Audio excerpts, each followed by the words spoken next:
जय हिंद दोस्तों, मैं नवीन शर्मा आप सभी का स्वागत करता हूं। आशा करता हूं आप सब एकदम अच्छे हैं, एकदम बेहतरीन हैं। एक बार सारे प्यारे दोस्त बताएंगे आप सब कैसे हैं। उम्मीद करूंगा एकदम बेहतरीन होंगे, एकदम शानदार होंगे। प्रियांशु, नरेंद्र यादव, सोहिब खान, राहुल कुमार राम, जितेंद्र, विकास, राम बाबू यादव, प्रकाश, अभिनंदन पासवान, सारे प्यारे दोस्तों को बहुत स्वागत है। और दोस्त, आज हम एक नया चैप्टर शुरू करने जा रहे हैं जिसका नाम है शब्द रूप, यानी कि शब्द विचार, जिसमें हम जानेंगे कि शब्द और उसके भेद होते क्या हैं, शब्द होता क्या है। ठीक है, ये हम लोगों को जानना है। आप लोग भी अपने शब्दों में लिखने की कोशिश करें कि शब्द होता क्या है। क्या आप बता सकते हैं मुझे शब्द की परिभाषा क्या है? प्रयास कीजिए। तो हम चल रहे हैं आपका नए अध्याय की तरफ।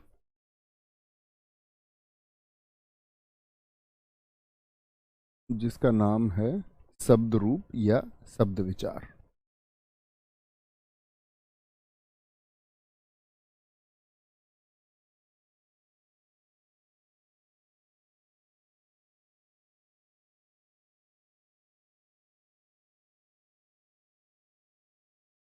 ठीक है जी, बड़े ध्यान से समझना और सीखना।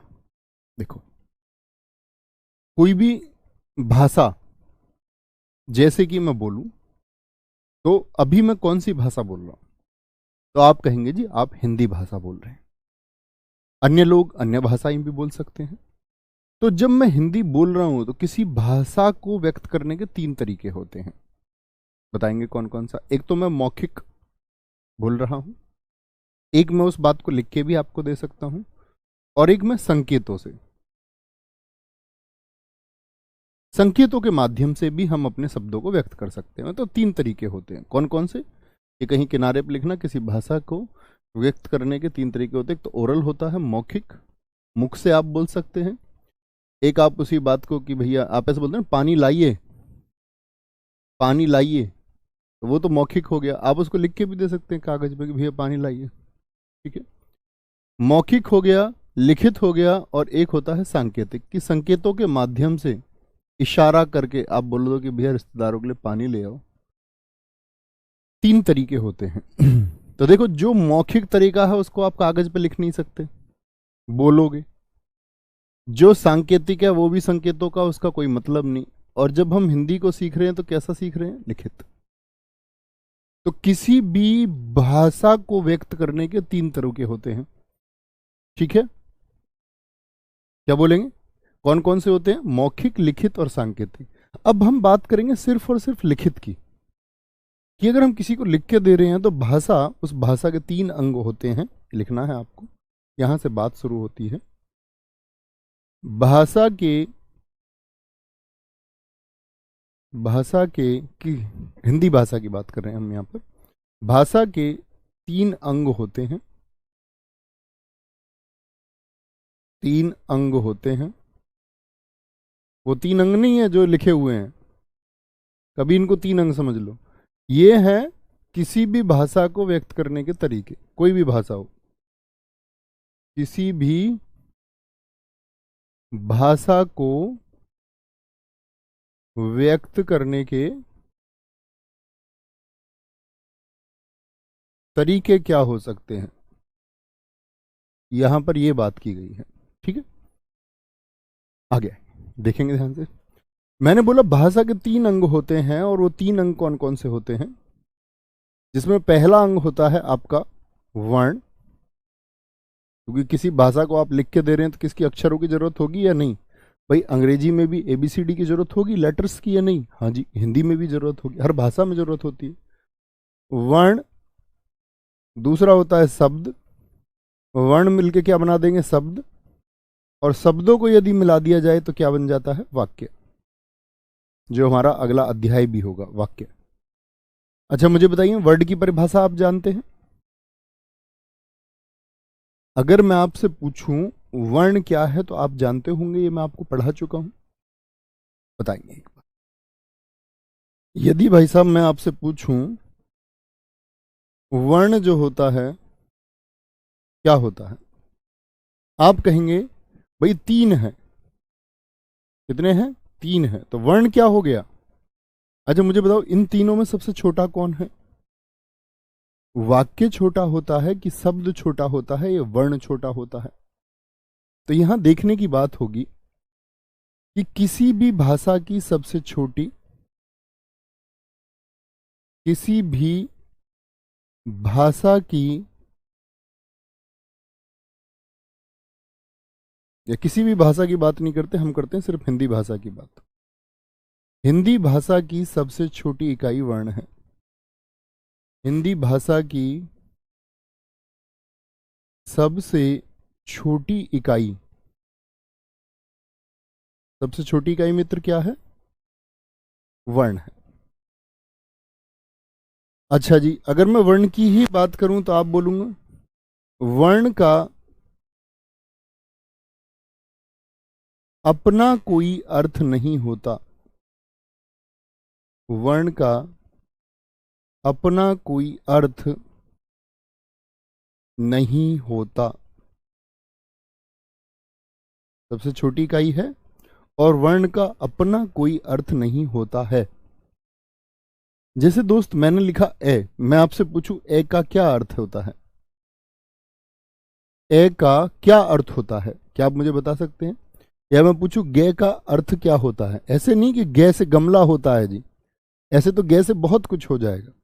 मैं आपसे कहना चाह रहा हूं इस ए का क्या अर्थ है और इस गे का क्या अर्थ है? बोलेंगे जी, बोलेंगे क्या आप जान पाते हैं इस बात को कि वर्ण का अपना अर्थ नहीं होता? तो क्या बोलेंगे? जी भैया, वर्ण का अपना अर्थ नहीं होता, लेकिन सबसे छोटा वही है। ठीक है, बात समझे? यानी कि हमारे द्वारा मुख से कोई वर्ण यानी कोई ध्वनि निकली तो वो वर्ण है, क ख ग घ अंगा ऐसे। अच्छा, वर्ण के बाद में क्या आता है? हमारा शब्द, जो हमारा आज का चैप्टर भी है। वर्ण में आपको पढ़ा चुका था, वर्णमाला हम पढ़ चुके हैं। अगर दोस्त मैं शब्द की बात करूं तो वर्णों के सार्थक योग से, सार्थक बहुत जरूरी शब्द है इसमें। सार्थक का मतलब होता है अर्थ सहित। ऐसा नहीं है कि आप अक्षर को कैसे ही लिख देंगे, वो अर्थपूर्ण होना चाहिए। क्या बोलेंगे? वर्णों के सार्थक योग से शब्द का निर्माण होता है। शब्द का निर्माण होता है, होता है। ठीक है, वर्णों के सार्थक योग से, सार्थक मतलब एक अर्थपूर्ण योग हो। ऐसा नहीं आप शब्द को वर्तनी दृष्टि से भी शब्द लिखना होगा, ऐसा नहीं कि कुछ भी लिख दोगे।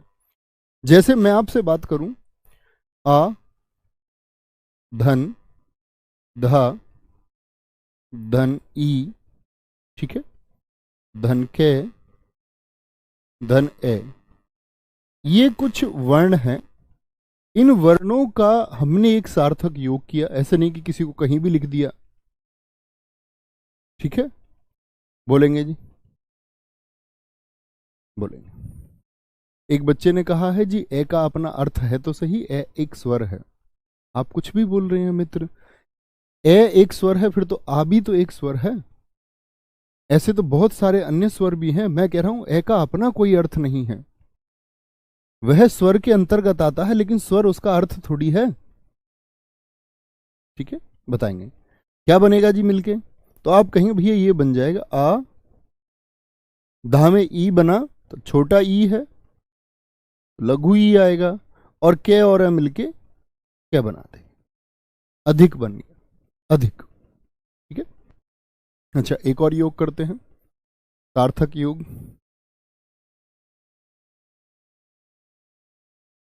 रे आ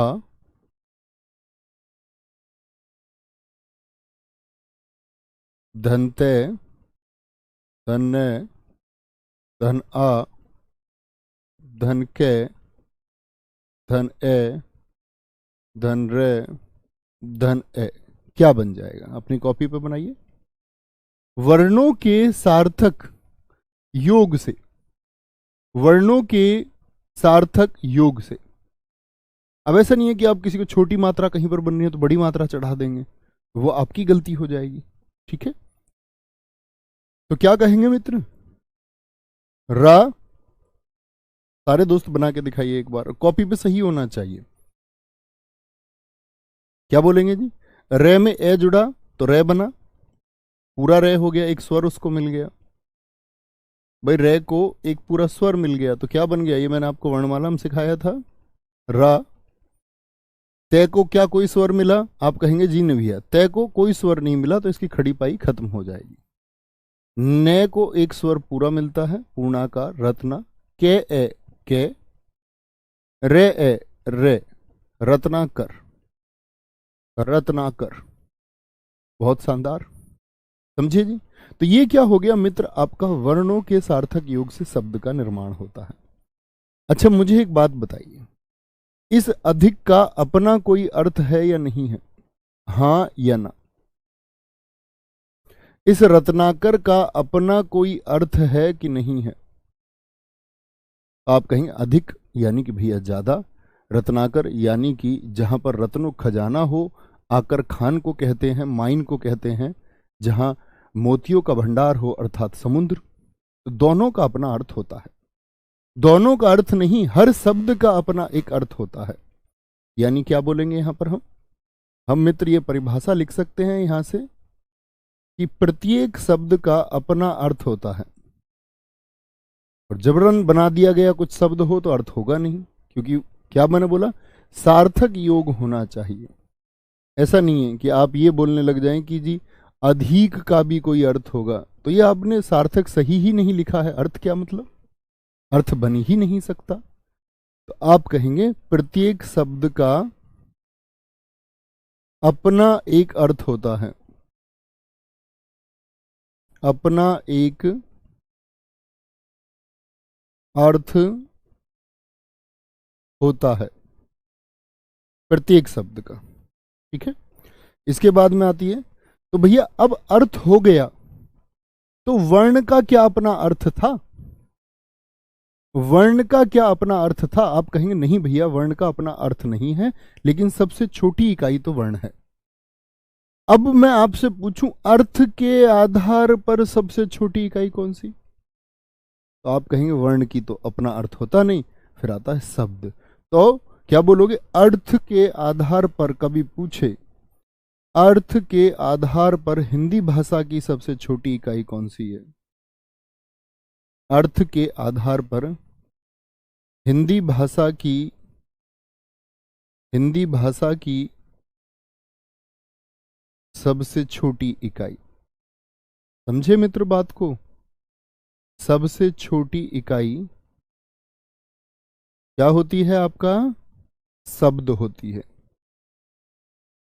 समझे?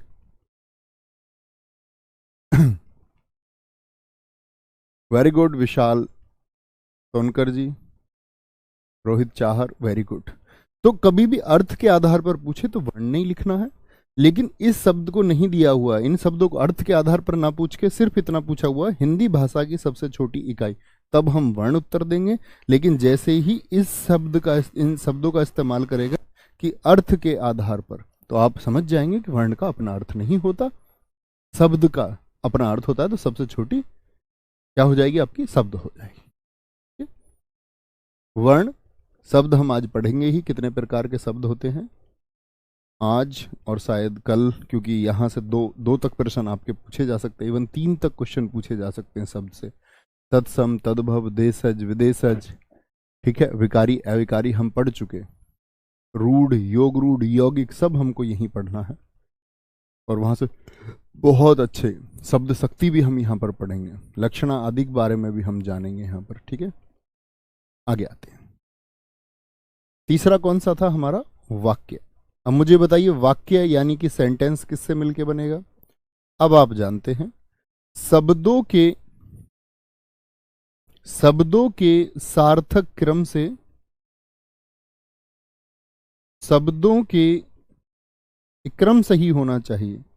ऐसा नहीं है किसी को कहीं भी रख दोगे, शब्दों के सार्थक क्रम से, शब्दों के सार्थक क्रम से नहीं, शब्दों के सार्थक क्रम के योग से, क्रम के योग से वाक्य का निर्माण होता है। वाक्य का निर्माण होता है। वाक्य का निर्माण होता है। देखेंगे जरा वाक्य का निर्माण कैसे होता है। मैंने बोला सार्थक क्रम का योग होना चाहिए। मैं बोल दूं मीना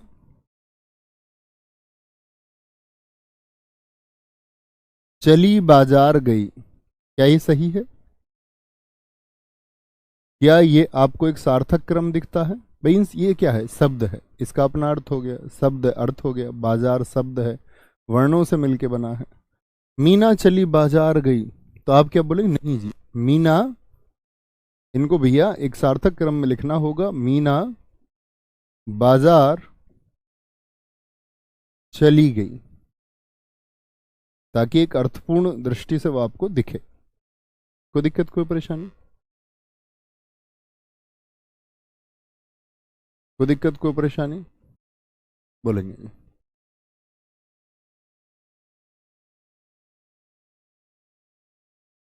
बहुत बढ़िया, बहुत शानदार। प्रताप जी अच्छा लिखा है एकदम। Shakil very good.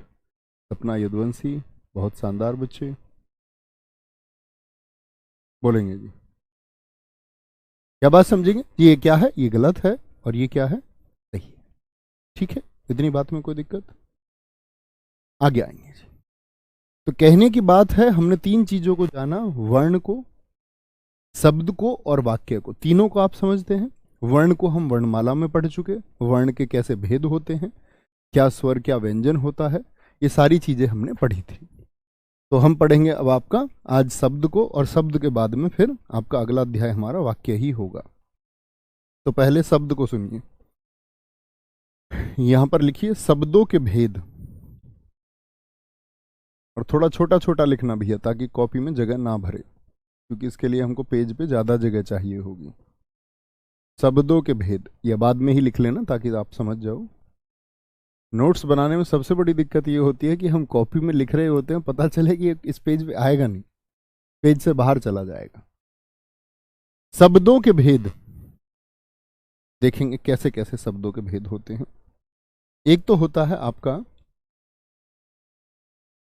अगर हम बात करें रचना के आधार पर, रचना बोल दूं या व्युत्पत्ति बोल दूं, रचना या व्युत्पत्ति के आधार पर,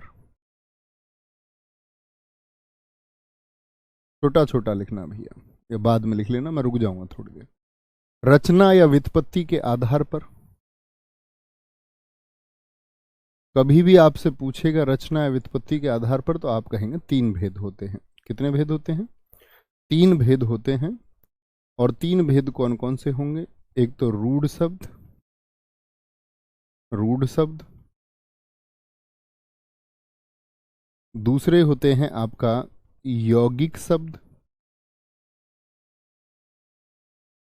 दूसरे होंगे मित्र आपका यौगिक शब्द, और तीसरे होते हैं योग रूढ़ शब्द।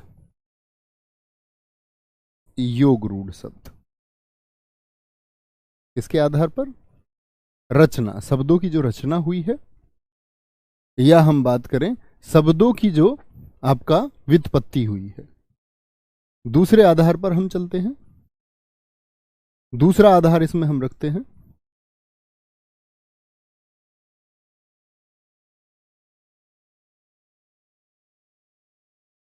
स्रोत या उत्पत्ति के आधार पर। स्रोत लिखा मिल सकता है आपको परीक्षा में, या उत्पत्ति भी लिखा मिल सकता है। स्रोत पूछ ले या उत्पत्ति के आधार पर।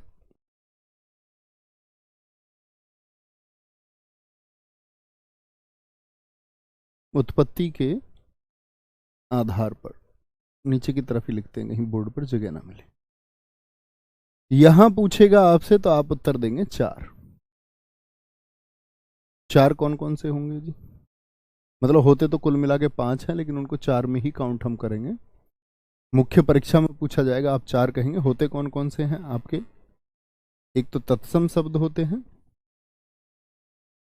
तत्सम शब्द, एक आपके तद्भव शब्द होते हैं, तत्सम शब्द होते हैं, एक तत्सम शब्द तद्भव होते हैं, एक देशज शब्द होते हैं। इन सब के बारे में हम जानेंगे भाई साहब कि ये क्या होते हैं। अभी सिर्फ एक टेबल आप बना लीजिए ताकि आपको क्लैरिफिकेशन रहे कि हम क्या पढ़ने वाले हैं। विदेशज शब्द और आधुनिक हिंदी में कुछ शामिल हुए हैं, आधुनिक हिंदी में कुछ शामिल हुए हैं दोस्त आपका, जिनको हम कहते हैं संकर शब्द। लेकिन परीक्षा में 5 नहीं लिखने हैं, समझ गए मेरी बात को। परीक्षा में कितना लिख के आएंगे? परीक्षा में मान्य है स्रोत या उत्पत्ति के आधार पर 4 ही शब्द भेद होते हैं। किसके आधार पर? उत्पत्ति या फिर सोर्स के क्या बोलोगे? उत्पत्ति या फिर स्रोत, यानी कि सोर्स के आधार पर। ठीक है, इतनी बात में कोई दिक्कत? तीसरे होते हैं हमारे, तीसरे होंगे इसमें हमारे अर्थ के आधार पर, अर्थ के आधार पर,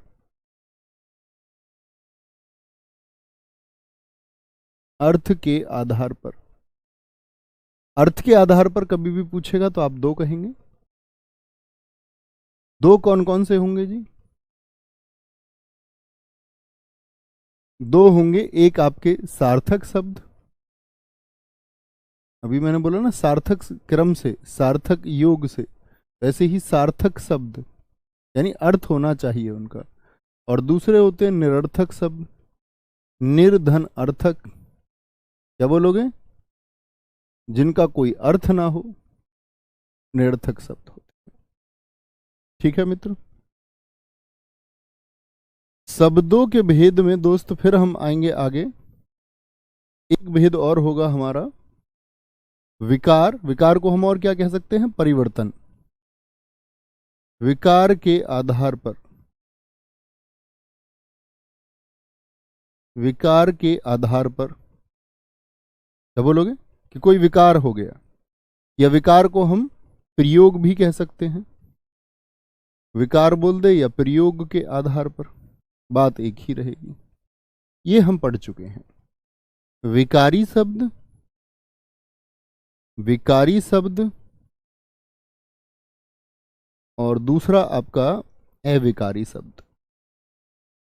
विकारी शब्द मैं आप लोगों से जानना चाहूंगा, एक बार आप मुझे बताएं सारे मित्र कि विकारी शब्द कौन से होते हैं।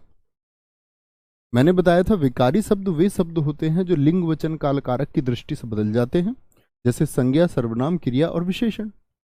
फिर हमने अविकारी शब्दों को भी पढ़ा, ये भी 4 प्रकार के थे, मुख्यतः 4 प्रकार के थे। क्रिया विशेषण, अव्यय था, समुच्चय बोधक था, संबंध बोधक था और आपका विस्मयादि बोधक था। ठीक है, कोई दिक्कत, कोई परेशानी? बहुत बढ़िया। कोई दिक्कत, कोई परेशानी? समझे? कभी भी परीक्षा में लिखेंगे स्रोत के आधार पर कितना लिख के आएंगे? 4 लिख के आएंगे। होते कुल ये 5 है। आधुनिक हिंदी विद्वानों ने संकर शब्दों को भी शामिल किया, लेकिन उनको मुख्य भेद में शामिल नहीं किया जाता। मुख्य भेद में कौन शामिल होते हैं? 4 शामिल होते हैं। अच्छा, अब हम यहां क्रम से सीखना शुरू करेंगे।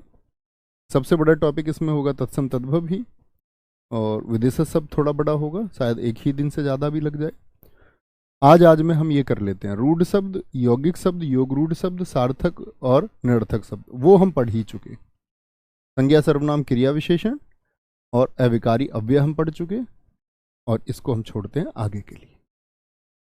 ठीक है, अब देखो यहां पर 2 शब्द आए होंगे, रचना। अब कुछ दोस्त सोच रहे होंगे व्युत्पत्ति है और एक जगह क्या है? उत्पत्ति है। इस बात से घबराना नहीं। ठीक है, अगर मैं पूछूं कि उत्पत्ति, उत्पत्ति का मतलब होता है दोस्त मूल स्रोत। मूल स्रोत यानी जैसे तत्सम है, तो तत्सम के शब्द संस्कृत से आए, उनका एक मूल स्रोत है। ये किस भाषा के हैं? ये आपका संस्कृत के हैं। और ये क्या बोलते हैं आपका कि भैया किससे आए हैं? ये आपका उत्पत्ति का मतलब होता है कि एक रूट सोर्स से आए हैं, एक मूल स्रोत से आए हैं। जड़ उनकी आपको पता है कि इन शब्दों का निर्माण हुआ तो हुआ कहां से है, यानी ये कैसे हो गए? ये स्वतंत्र हो गए। व्युत्पत्ति का मतलब होता है कोई छेड़खानी शब्द में की गई है और वह स्वतंत्र शब्द नहीं होता, यानी उसमें कोई बदलाव कर दिया गया है, वो व्युत्पत्ति होती है। ठीक है, इन लिख चुके, एक बार लिख लेंगे सारे, फिर आगे चलेंगे। सारे मित्र एक बार इसको अच्छे से नोट्स बना लेंगे और फिर हम लोग आगे चलेंगे। चलो दोस्त, ध्यान से पढ़ा करो कृष्णा गुप्ता जी, ये नहीं कि हमारे यहाँ ऑफलाइन में ये बताया गया, आपके यहाँ ऑफलाइन या टॉफलाइन में क्या बताया गया उससे कोई मतलब नहीं है। जो होता है वो मैं तुमको बताता हूं, जो होगा वो मैं तुमको बताऊंगा।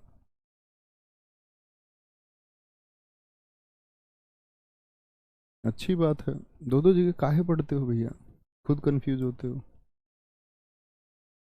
हैं? गुरुजी भरोसा करके उनके पास पढ़िए।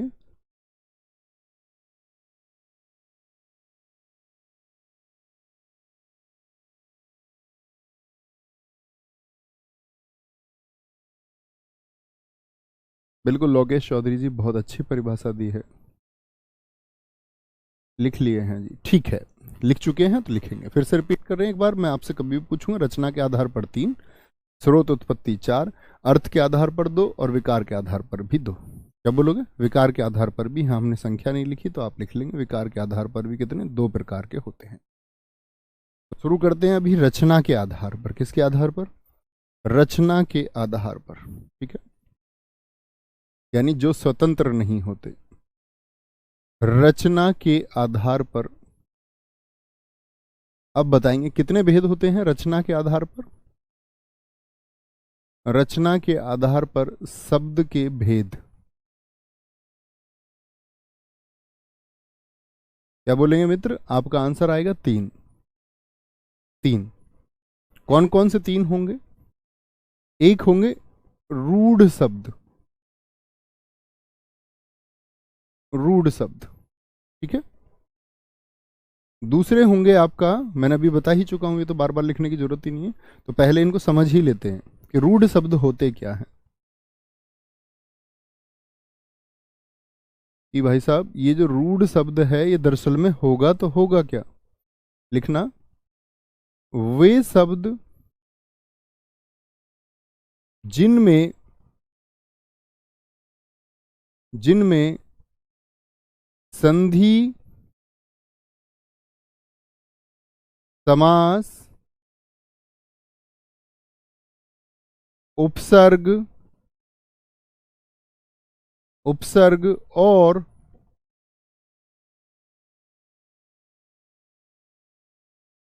प्रत्यय ना हो, यानी ऐसा शब्द होना चाहिए जिसकी ना तो संधि, या मैंने आपको शब्द निर्माण की 4 विधियां बताई थी। तो शब्द निर्माण की 4 विधि कौन कौन सी होती हैं दोस्त आपकी?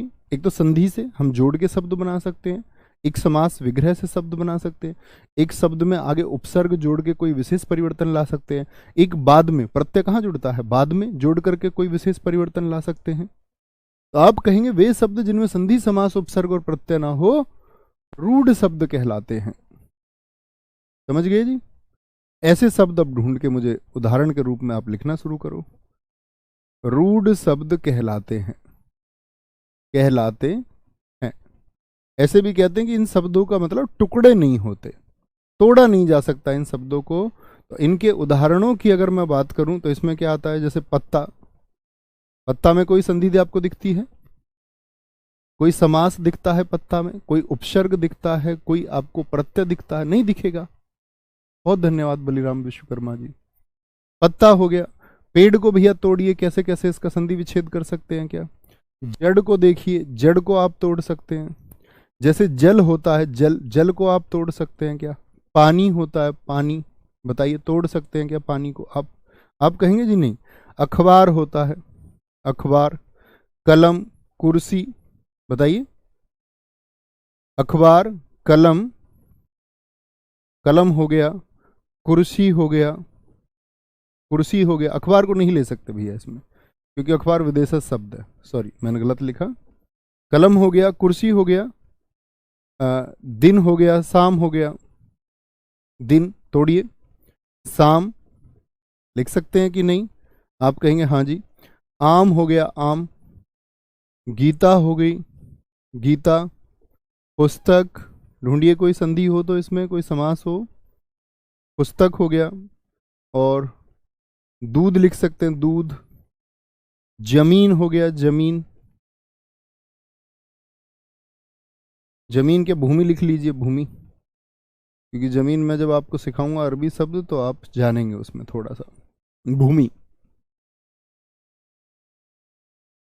एक हमारे मित्र ने लिखा जिनको तोड़ने पर अपना कोई अर्थ नहीं होता। नहीं दोस्त, तोड़े ही नहीं जा सकते, तोड़ कैसे लेंगे सर, खून हो जाएगा। बहुत बढ़िया। एक दोस्त ने नकल लिखा है, एक दोस्त ने पेट लिखा है, जरूर आपके उदाहरण हम शामिल करेंगे। पेट, बहुत बढ़िया। रानू जी ने गोभी लिखा है, बहुत शानदार। गोभी नहीं लेंगे, गोभी विदेशी शब्द है, आप जानेंगे थोड़े थोड़े दिन बाद, थोड़े क्या शायद 1-2 दिन में ही जान जाएंगे। बहुत बढ़िया। चावल एक हमारे मित्र ने लिखा है, बहुत अच्छा शब्द आपने लिखा है भाई साहब, बहुत शानदार। भैया फिर कुर्सी और कलम विदेशज में होते हैं, हाँ ठीक है, वो समझ जाओगे तो तब लिख देना, ठीक है। अभी लिख लो रूढ़ शब्द जो भी समझ में आए, जिसको तोड़ा नहीं जा सकता उसको लिख लीजिए, ठीक है, बाद में। लेकिन जब मैं आपको विदेशी शब्द समझा दूं तो तब कैटेगरी बना लेना एक पक्का। फल लिखा है दोस्त ने, फल लिखा है, बहुत बढ़िया, फल लिखा है, ठीक है। अभी आप लिख लीजिए हाथ पैर जो कुछ भी लिखना है, लेकिन जब मैं विदेशी शब्द बता दूं तो इनकी कैटेगरी बना लेना। तो रूढ़ शब्द समझ में आया, रूढ़ शब्द मित्र समझ में आया कि रूढ़ क्या होगा। तो आप देख के हम बता सकते हैं कि बड़े छोटे शब्द होते हैं, ये प्रकृति में छोटे ही होते हैं और इनको तोड़ा नहीं जा सकता, ठीक है। आंख बताया किसी ने, कान बताया, किसी भाई ने नाक बताया है, बहुत शानदार, आज बताया है। चलो जी आगे चलते हैं। लेकिन जो शब्द लिखो उसमें क्या नहीं होना चाहिए, संधि समास उपसर्ग और प्रत्यय नहीं होने चाहिए। दूसरे शब्द पे आते हैं। दूसरे कौन से बताए थे, यौगिक शब्द, यौगिक शब्द। अब मित्र यौगिक शब्दों को पहचानो क्या होते हैं। यौगिक शब्द होते हैं वे शब्द जो जो दो रूढ़ शब्दों से मिलकर बने हों, जो दो रूढ़ शब्दों से मिलकर बने हों। किससे मिलकर बने हों, वे शब्द जो दो रूढ़ शब्दों से मिलकर बने हों, ठीक है जी। दो रूढ़ शब्दों से, कैसे दो रूढ़ शब्द होते हैं, जैसे कि हम बात करते हैं आपका तू और पुत्र, भाई दोनों अलग अलग क्या है, रूढ़ रूढ़ हैं दोनों। सु और पुत्र ये भी क्या है, एक रूढ़ शब्द है, और ये भी क्या है, पुत्र भी एक रूढ़ शब्द है। भाई ना इसमें संधि समास उपसर्ग प्रत्यय, ना इसमें। आप कहोगे भैया ये तो खुद एक उपसर्ग है। मैं कह रहा हूं कि शब्द में उपसर्ग ना हो तो वो रूढ़ के लिए। इसमें बताइए सु शब्द में कौन सा उपसर्ग है जी। आप कहोगे सु में, भैया जी सु ही उपसर्ग है, तो उपसर्ग तो शब्द के पहले जुड़ता है, तो बाकी शब्द कहां गया फिर। तो आप कहेंगे जी समझ गए बात को, यानी अकेला सु तो रूढ़ ही है। भाई मैं कहीं शब्द लिख देता सुपुत्र, मैं आपसे कहूं ये भैया रूढ़ में है, रूढ़ शब्द, आप कहोगे भैया आप गलत कहते हो। क्यों मैं गलत कह रहा हूं, क्योंकि रूढ़ शब्द में कभी भी उपसर्ग नहीं हो सकता, रूढ़ शब्द में उपसर्ग नहीं हो सकता, तो सुपुत्र में रूढ़ नहीं हो सकता। लेकिन मैं बोलूं सु में क्या रूढ़ है कि नहीं है, तो आप कहेंगे जी भैया, सु माने अच्छा, सु माने अच्छा, समझे। तो दो रूढ़ शब्दों ने मिलकर क्या बना दिया, सुपुत्र बना दिया। अब सुपुत्र में रूढ़ तो हो नहीं सकता, तो सुपुत्र क्या हो गया आपका, सुपुत्र हो गया आपका यौगिक शब्द। समझे भाई सब बात को, यौगिक शब्द, यौगिक शब्द हो गया। जैसे यहां पर हम देख सकते हैं आपका मित्र धनता, मित्र एक रूढ़ शब्द है, ता एक रूढ़ शब्द है, बताइए जरा क्या बना देंगे, मित्रता।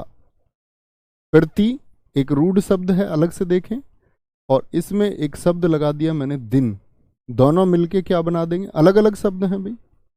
मैंने बोला चंचल, धन, मन, दोनों रूढ़ शब्द हैं, मिलके क्या बना देंगे? दोनों को यदि मिला दिया जाए, जैसे मैं बोलूं उछल और कूद, दो शब्दों के योग से क्या बन जाएगा? क्या बन जाएगा? जैसे मैं बोलूं भाग, भाग दौड़, दोनों से मिलके क्या बन जाएगा? बताएंगे जी। भाग दौड़ हो गया। पीक, थूकने के लिए, पीक धन दान, क्या बन जाएगा? तो आप कहेंगे हम इनको ध्यान से देखें तो ये रूढ़ शब्द ही है, लेकिन जैसे ही रूढ़ शब्दों को मिलाया गया तो एक यौगिक शब्द बनेगा, मित्रता। अब देखो मित्रता में प्रत्यय है कि नहीं है? प्रतिदिन, प्रतिदिन, प्रतिदिन में समास है कि नहीं है? याद है प्रति वाला समास, अव्ययी भाव। चंचल मन, मन कैसा है? चंचल है, चंचल मन। उछल कूद, बताओ उछल कूद में क्या होगा आपका? आप कहेंगे भैया द्वंद्व हो जाएगा। भाग दौड़, समास है कि नहीं है? हाँ जी है। पीक दान, थूकने के लिए। तो यानी कि यौगिक शब्दों से आप एक बात समझे, यहां से हम लोगों ने एक बात निकाली कि जो यौगिक शब्द हैं, जो मित्र आपका, अगर हम बात करें जो आपका यौगिक शब्द हैं, इनमें एक परिभाषा निकल के आती है कि यौगिक शब्दों में, यौगिक शब्दों में संधि, समास, उपसर्ग और प्रत्यय हो सकते हैं। संधि, समास, उपसर्ग, और होंगे तो किसमें नहीं होंगे? रूढ़ शब्दों में नहीं होंगे। उपसर्ग और प्रत्यय हो सकते हैं। तो कभी इस बात को आप लोग यौगिक शब्दों पर ना आजमाना कि भैया वो किसके लिए है सिर्फ और सिर्फ। आप कहेंगे वो सिर्फ और सिर्फ रूढ़ शब्दों के लिए है, कि रूढ़ शब्दों को यदि तोड़ेंगे तो उसमें कुछ भी नहीं होना चाहिए। कुपात्र, कुशंग, कुलीन, वेद प्रकाश जी बहुत अच्छे शब्द लिखे हैं। स्नान घर लिखा है कई दोस्तों ने, कलम दवात लिखा है, ऊंच नीच कई दोस्तों ने लिखा है, प्रिंस शुक्ला जी, अवनीश कुमार, अभिषेक ओझा, रूबी केशरवानी, बब्बू, बहुत अच्छे उत्तर आपने लिखे हैं। खोदाम, प्रत्येक, वेरी गुड। तो यौगिक शब्दों में हो सकता है या नहीं हो सकता? तो आप कहेंगे हाँ। यहां पर एक नोट बना के लिख लेना। समास तो मैंने बोल दिया कि समास तो हो सकता है, नोट बना के लिखना, लेकिन बहुव्रीहि समास नहीं हो सकता। लेकिन बहुव्रीहि, बहुव्रीहि समास नहीं हो सकता। अब आपको क्रिस्टल क्लियर पिक्चर हो गई होगी कि भैया अब बहुव्रीहि कहां के लिए बच गया। तो नोट बना के इस बात को लिख लीजिए कि बहुव्रीहि समास, सारे समास हो सकते हैं यौगिक शब्दों में, लेकिन बहुव्रीहि समास नहीं होगा। तो भैया फिर बहुव्रीहि समास कहां जाएगा? Ankita Yadav ji, too much thank you बच्चे। आप लोगों की ऊर्जा है ऐसे, इसीलिए आप समझते हैं, फ्लो है वो आपका। ठीक है, कोई मैं विशेष नहीं हूं बच्चों, जैसे आप वैसा ही मैं। आप में से बहुत सारे बच्चे ऐसा होंगे जो मुझसे ज़्यादा जानते होंगे, नो डाउट ज़्यादा जानते होंगे। ठीक है, बस मैं एक माध्यम हूं आप तक चीज़ों को पहुंचाने के लिए, और आप उन सब चीज़ों को प्राप्त करने के लिए। बोलते हैं ना कि भाई आप जब मानते हैं तो फिर पत्थर से ऊर्जा मिलने लगती है। हम लोग तो ह्यूमन हैं, हम सब इंसान हैं। विशाल सोनकर जी, सत्यम तिवारी बोलेंगे, कोई दिक्कत? बोलो एक बार।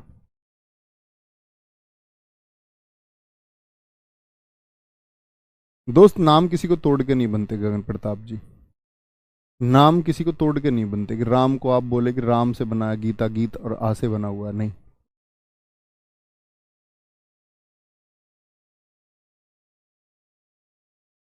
कोई दिक्कत, कोई परेशानी? यौगिक शब्द हो गए। अब तीसरे शब्दों की तरफ चलते हैं। तीसरे कौन से हैं हमारे? योग रूढ़ शब्द। अब ये आपको बताना है, क्योंकि ये मैं आपको पढ़ा चुका हूं। मैं सिर्फ एक पंक्ति लिखूंगा और उदाहरण आपके देखना चाहूंगा कि हमारे छात्र जानते हैं या नहीं। योग रूढ़ शब्द कौन से होते हैं? वे शब्द जो किसी अन्य पद की ओर इशारा करते हैं, जो किसी अन्य अर्थ की ओर, किसी अन्य अर्थ की ओर इशारा करते हैं, अन्य अर्थ की ओर इशारा करते हैं। ठीक है, किसी अन्य अर्थ की ओर। तो भैया क्या बोलेंगे आप? भैया ऐसा तो होता था किसमें? बहुव्रीहि समास में। याद है बहुव्रीहि समास, भगवान जी के सारे नाम। बहुव्रीहि समास के सभी उदाहरण इसके अंतर्गत आते हैं। बहुव्रीहि समास के सभी उदाहरण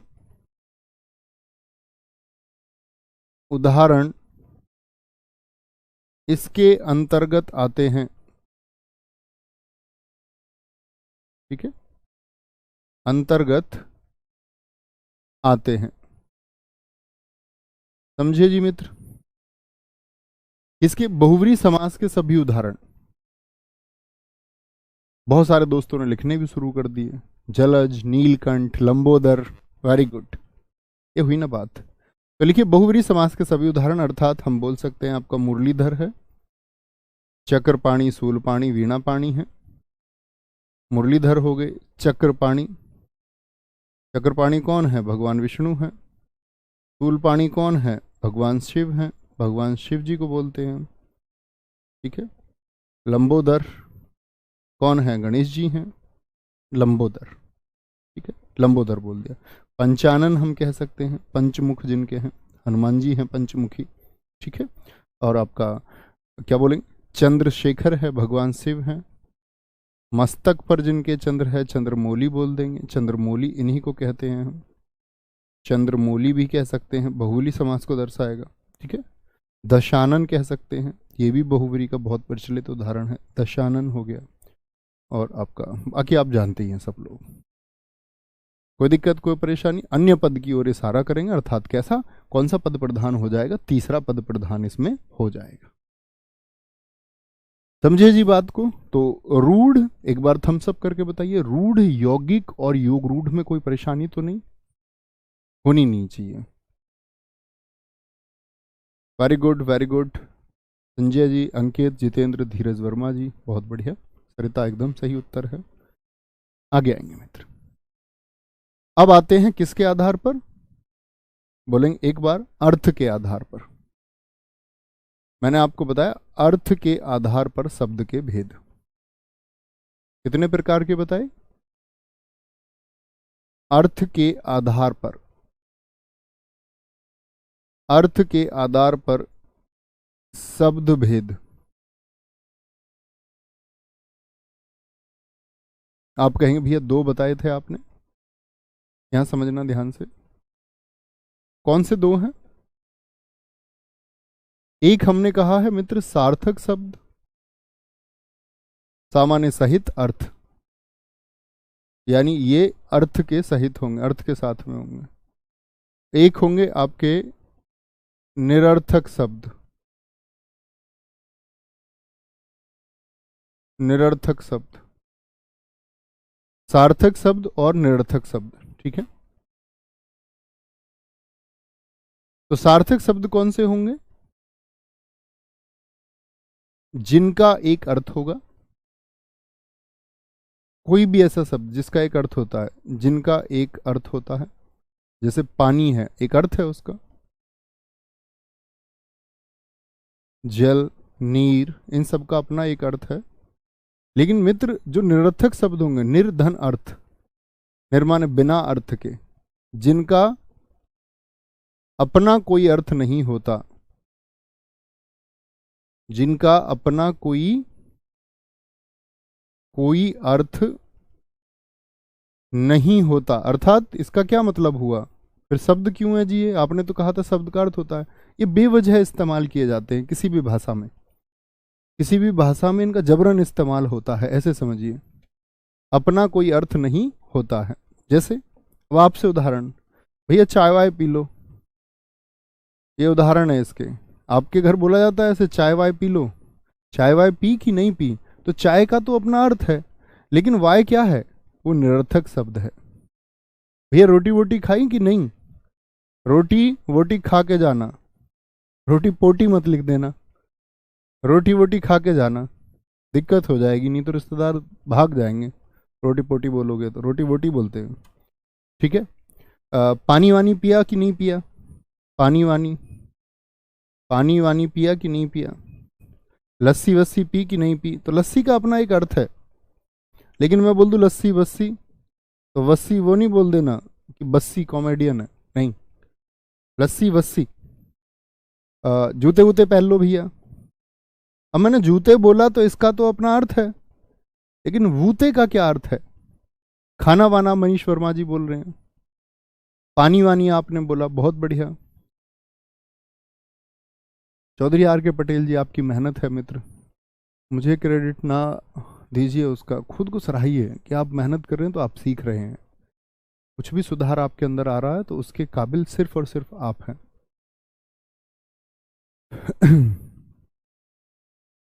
सर बोटी का मतलब होता है, बोटी बोला है भाई साहब मैंने, बोटी तो बोला ही नहीं है, बोटी तो हड्डी को कहते हैं, वोटी है वोटी, इसका अपना कोई अर्थ नहीं होता।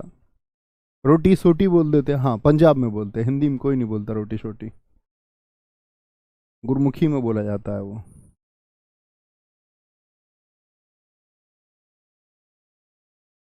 कोई दिक्कत को परेशानी, आम बोलचाल की भाषा भाषा में जी हीरो वीरो बोलते हैं, हाँ बिल्कुल ठीक है। लड़की वड़की बोलते हैं जी, हाँ बहुत बढ़िया, बहुत शानदार।